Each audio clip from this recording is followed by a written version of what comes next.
ঠিক আছে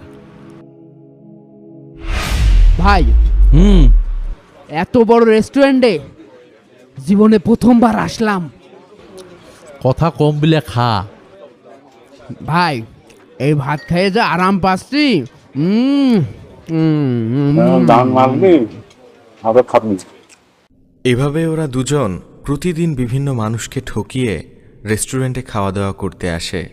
আর ঠিক সেই সময়েই রিয়াজ সাহেব তাদের সামনে চলে আসে। হারামে আরাম তো লাগবেই। কি হয়েছে এভাবে তাকায় আছিস কেন? আরে ইনি এখানে কি করে? কি হবে আবার? আপনারা দুজন মিথ্যা বলে আমাকে ঠকিয়েছেন। এত বড় ধোকা দেবেন আমি ভাবতেও পারিনি।